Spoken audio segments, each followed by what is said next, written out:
ए दिल आज़मा नहीं ड्रामे की कहानी अब टर्निंग पॉइंट पर आ चुकी है, जहां पर अनाइज़ा को अपनी गलती का एहसास होगा। शाहरुख की असलियत सामने आएगी और वो असफन के पांव पकड़ लेगी माफ़ी मांगने के लिए। तो जैसा कि अब तक आपने देखा कि अनाइज़ा की वजह से इसके बाप की हालत यहाँ तक पहुँच चुकी है और मिरहा अपने बाप की तीमारदारी में मसरूफ़। ऐसे में असफन के सामने मिरहा की अच्छाई और अनाइज़ा की बुराई बहुत अच्छे से आ चुकी है। हीरे और कोयले का फ़र्क भी समझ आ चुका है और अब वो मिरहा का साथ दे रहा है हर जगह पर। और ये देखकर शीरीन और अनाइज़ा दोनों ही हैरान परेशान कि असवंत को अचानक से हुआ क्या। कल तक अनाइज़ा के लिए पागल असवंत आज मिरहा की मुट्ठी में है। ऐसे में आप देखेंगे कि अनाइज़ा जो अपने बाप के घर से नाराज़ होकर निकली, लेकिन वहीं रास्ते में इसकी नज़र शारक पर पड़ती है जो किसी लड़की के साथ था। और ये देखकर तो अनाइज़ा का गुस्से से बुरा हाल, इसे समझ नहीं आ रही कि शारक इस पर चीट कर रहा है। वो घर आती है कि आज शारक को नहीं छोड़ने वाली। ऐसे में इसकी अलमारी से इसे वो पैसे भी मिल जाएंगे जो कंगन बेचकर शारक ने इससे झूठ बोलकर छुपाए थे, जिन पैसों पर वो दूसरी औरतों को अय्याशियाँ करवा रहा था। ये हकीकत सामने आने के बाद तो वो गुस्से से पागल हो जाएगी।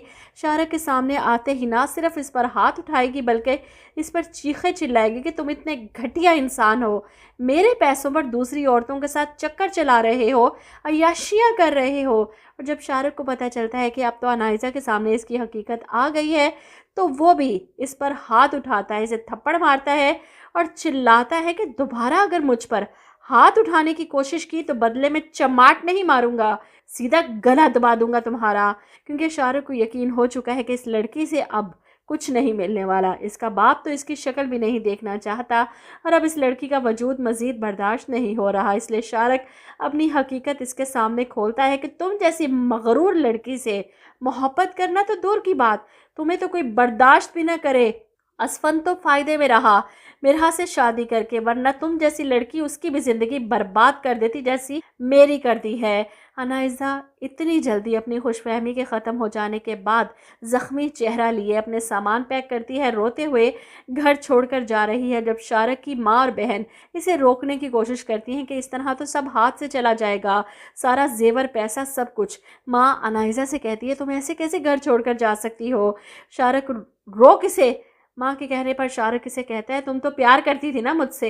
जिस पर अनाइज़ा जवाब देती है कि प्यार जैसी फीलिंग से आप लोगों का कोई लेना देना नहीं, तभी तो बकौल तुम्हारी माँ के एक अमीर बाप की बेटी फंसाई है तूने।